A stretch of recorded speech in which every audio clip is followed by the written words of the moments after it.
તો ખેડાના વડતાલ સ્વામિનારાયણ મંદિરમાં ભવ્ય રંગોત્સવનું આયોજન કરાયું છે। ત્યારે 210 વર્ષ જૂની સ્વામિનારાયણ સંપ્રદાયની આ પરંપરા છે। તો આચાર્ય રાકેશ પ્રસાદજી મહારાજે ભક્તો પર રંગોની છોડો ઉડાડી છે। ત્યારે 7 પ્રકારના 5000 કિલો કલર અને ગુલાબના ફૂલોનો તેમાં ઉપયોગ કરવામાં આવ્યો છે। તો મંદિરમાં 70 થી લઈને 80 ફૂટના 250 રંગના બ્લાસ્ટ પણ કરવામાં આવ્યા છે। ત્યારે આ ભક્તો પૂનમના દિવસે ભગવાનના દર્શન અને રંગોત્સવને માણવા પધાર્યા છે।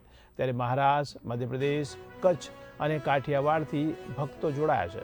ત્યારે વિશાળ સંખ્યામાં મેદની ઉમટી પડી છે। ત્યારે ધામધૂમથી ભગવાનને પ્રસાદી અને રંગોથી ભક્તો પણ રંગાઈ ગયા છે।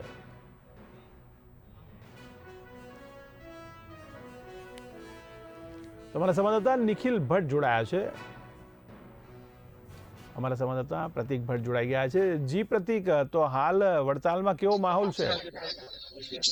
जी ચોક્કસથી વાત કરતા ફાગણ સુદ પૂનમ એટલે કે ધૂળેટી ખેડા જિલ્લાનું પવિત્ર યશોધામ વડતાલ ગામમાં કે કહી શકાય કે સ્વામિનારાયણ ની સંપ્રદાયની રાજધાની, જેમાં આજે રંગોત્સવ ઉજવે છે, ધામધૂમથી ઉજવવામાં આવે છે। 5000 જેટલી ફૂલોની પાંદડીઓથી અને અબીલ ગુલાલથી, જે ઓર્ગેનિક કલરથી, જે સાધુ સંતો દ્વારા રંગોની પિચકારી મારીને ભક્તો પર ઉજવવામાં આવે છે, જે આપણે વાત કરીશું સંત સાથે। જી સ્વામીજી, આજે રંગોત્સવ ઉજવવામાં આવે છે, કેવી રીતે ઉજવવામાં, કેટલા ભક્તો, શું કહેશો? ભગવાન સ્વામિનારાયણ 210 વર્ષ પહેલા જે દિવ્ય વડતાલ ધામની અંદર રંગોત્સવ ઉજવ્યો, એ પ્રાસાદિક ઉત્સવ દર વર્ષે ઉજવવામાં આવે છે। ભગવાન સ્વામિનારાયણ જ્ઞાન માર્ગની અંદર આ દિવ્ય ઉત્સવ ઉજવેલો, એની પરંપરા પ્રમાણે આ વડતાલ ધામની અંદર દર વર્ષે આચાર્ય શ્રી રાકેશ પ્રસાદજી મહારાજ, કોઠારી સ્વામી, ચેરમેન સ્વામી, આદિ નવધન સ્વામી, મોટા બધા સંતો અને વડતાલ દેશના હજારો હરિભક્તો, 50,000 હરિભક્તો આ રંગોત્સવનો દિવ્ય લાભ રહ્યા છે। અને ગુલાલ, ઓર્ગેનિક બધા કલરો અને 5000 ફૂલોની પાંખડીથી દિવ્ય રંગોત્સવનો લાભ બધાને મળતો હોય છે। ભગવાન સ્વામિનારાયણ આ દિવ્ય રંગોત્સવ ભક્તોની અંદર જે કાંઈ બધા દિવ્ય સદગુણ આવે એની માટે રંગોત્સવ ઉજવતા હતા। જીવનના જે બધા દુર્ગુણો હોય, દુર્ગુણો દૂર થાય અને ભગવાનના દિવ્ય ગુણો પ્રાપ્ત થાય, એને માટેનો આ રંગ છે। ભક્તિનો રંગ લગાવવાને માટે ભગવાને આ રંગોત્સવ કરતા હતા। જગતનો રંગ દૂર થાય અને ભગવાનની ભક્તિનો રંગ લાગે એવો રંગોત્સવનો દિવ્ય ભાવ છે। માટે વાલા ભક્તો, આ વડતાલ ગામની અંદર દર વર્ષે આવો દિવ્ય રંગોત્સવ જયારે ઉજવાતો હોય ત્યારે અવશ્ય બધા ભક્તો અવશ્ય લાભ લેવો જોઈએ। ધામધૂમથી દર વર્ષે અતિ ભવ્ય રીતે આધુનિક સિસ્ટમથી આ દિવ્ય રંગોત્સવ ઉજવવામાં આવતો હોય છે। માટે શ્રાવણ સંપ્રદાય વડતાલ ધામની રાજધાની છે અને વડતાલ ધામની અંદર શ્રાવણ સંપ્રદાયનો સૌથી મોટો રંગોત્સવ ઉજવવામાં આવે છે। માટે અવશ્ય દર વર્ષે ફાગણ સુદ પૂનમનો લાભ લેવા અવશ્ય બધા ભક્તોએ પધારવું। જે ચોક્કસથી વાત કરીએ કે આજે વડતાલ ગામમાં રંગોત્સવ ઉજવાય છે। દૂર દૂરથી, સૌરાષ્ટ્રથી, કાઠિયાવાડથી, કચ્છથી, મહારાષ્ટ્રથી, મધ્યપ્રદેશથી અનેકો જગ્યાએથી હરિભક્તો અહીં લાભ લેવા આવ્યા છે। ત્યારે આજે હરિભક્તો જે રંગમાં રંગાયા છે તેમની સાથે પણ વાત કરીએ। જી, આપનું શુભ નામ? मैं राहुल जी हरिकृष्ण योगेंद्र जी, હું ભૂતપૂર્વ હરિયાણાનો વિદ્યાર્થી અને મારા વિદ્યાર્થી મિત્રો અને સંતોની સાથે અહીંયા ગાડી હોળી રમવા આવ્યા હતા જે ફાગણ સુદ પૂનમના રોજ વડતાલમાં। તો અહીંયા ગાડી અમને ખૂબ મજા આવે છે અને અહીંયા ગાડી ઓર્ગેનિક કલરો અને કેસુડાના રંગો દ્વારા હોળી રમવામાં આવે છે।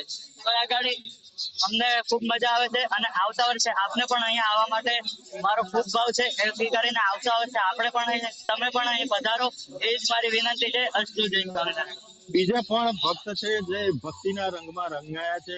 ફાગણી પૂનમમાં વડતાલ ધામમાં જે ભક્તિના રંગમાં રંગાયા છે, સાધુ સંતોના હસ્તે જે પિચકારીથી રંગાયા છે, તેમની સાથે પણ આપણે વાત કરીશું। જી ભગત, આપનું નામ?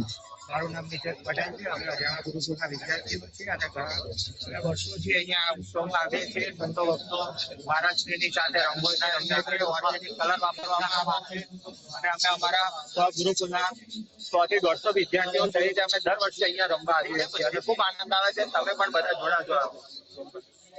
જે રીતે વાત કરી તેમ ફાગણ સુદ પૂનમે વડતાલ ધામમાં દૂર દૂરથી ભક્તો જે ભગવાન જે ધામમાં એ ફાગણી સુદ પૂનમે ધૂળેટી રમ્યા હતા, તેવી રીતે બધા ભક્તો અહીં સાધુ સંતોના હસ્તે અહીં ધૂળેટી રમવામાં આવે છે અને બધા આનંદ ઉત્સાહ કરે છે અને ફરી તહેવાર ક્યારે આવે ધૂળેટી તેની પણ રાહ જોઈ રહ્યા છે। જી। બાળકોમાં કેવો ઉત્સાહ જોવા મળી રહ્યો છે? કારણ કે બાળકો પણ દેખાઈ રહ્યા છે, તો દર્શક મિત્રો જાણવા માંગશે કે બાળકોમાં કેવો ઉત્સાહ છે.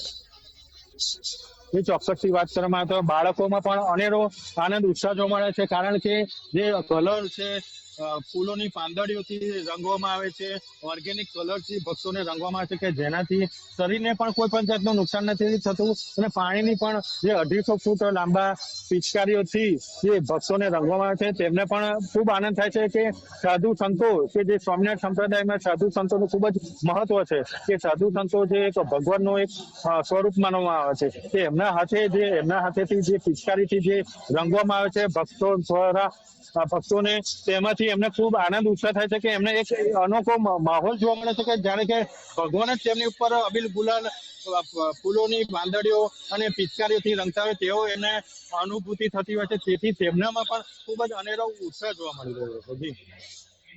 જી, તો આ કેસુડાનો જે રંગ છે આપણે કહીએ છીએ, ખાસ કરીને ચામડી માટે બહુ મહત્વનો હોય છે એવું કહેવાય છે, ત્યારે અહીંયા કેસુડાના રંગનો પણ ઉપયોગ કરવામાં આવ્યો છે.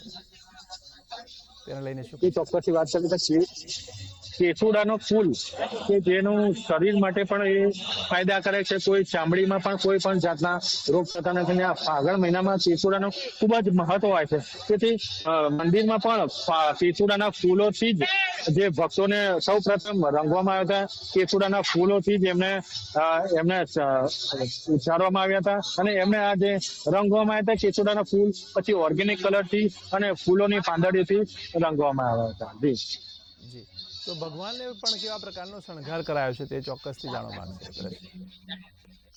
જી, ભગવાનને પણ કહી શકાય કે સફેદ કલરનું અબોટિયું, કે કહી શકાય કે જે બ્રાહ્મણના વેશમાં હોય છે, ધોતી કુર્તા જેવું ભગવાનને ધારણ કરવામાં આવ્યું હતું, અને ભગવાનને પણ સાધુ સંતો દ્વારા આચાર્ય રાકેશ પ્રસાદ દ્વારા તેમને અબીલ ગુલાલથી પિચકારીઓથી રંગીને, પછી ફૂલોની પાંદડીઓથી, કેસુડાના ફૂલોથી રંગીને, ત્યારબાદ ભક્તો દ્વારા ભક્તોને આ અબીલ ગુલાલ અને પાંદડીઓથી રંગવામાં આવ્યા હતા. જી, અહીં માત્ર ગુજરાતમાંથી કે ગુજરાત બહારથી પણ ભક્તો આવતા હોય છે, તેને લઈને શું કહી શકાય? એ ચોક્કસથી આપણે જણાવ્યું છે ગુજરાતથી, મધ્યપ્રદેશથી અને અમુક કચ્છમાંથી, કાઠિયાવાડથી, સુરત બાજુથી પણ અનેરો ભક્તોનો પ્રવાહ આવે છે, અને હાલ જે આ ભક્તો જે છે અમુક NRI પણ આવે છે, કે જે કહી શકાય કે વડતાલ સ્વામિનારાયણ સંપ્રદાયની રાજધાની છે, એમાં પણ આ ભક્તો હોળીનો પર્વ ઉજવીને પછી જે ફોરેન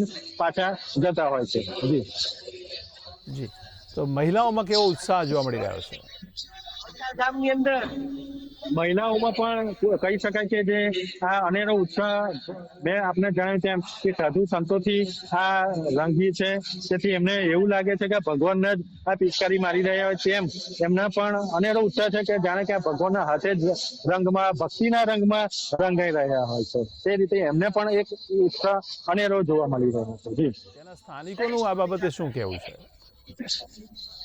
સ્થાનિકો પણ જે આ વડતાલ ધામમાં જે અહીં રહે છે, કે આ 210 વર્ષ પહેલા, 210 વર્ષથી ચાલતી આવી આ પરંપરા, કે જે ભગવાન પણ આ ભગવાનનું સ્થળ છે, કે ભગવાનનું અહીંયા જે ભગવાને આ હોળીનો, આ ધૂળેટીનો પર્વ રમેલા, અહીંના સ્થાનિકોએ બાપ દાદા વખતે જ્યાં એમને પણ આ તહેવાર જોયેલો, એમના પણ એક અનેરો આનંદ ઉત્સાહ જોવા મળે.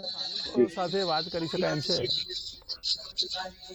જી, અત્યારે તો હાલ તો બધા ભક્તોમાં મેં આપને બતાવ્યું તેમ હજુ પણ 12 વાગ્યા સમય થયો છે, તો પણ હજુ પણ ભક્તો ભક્તિના રંગમાં, જે ધૂળેટીના પર્વમાં રંગાય છે.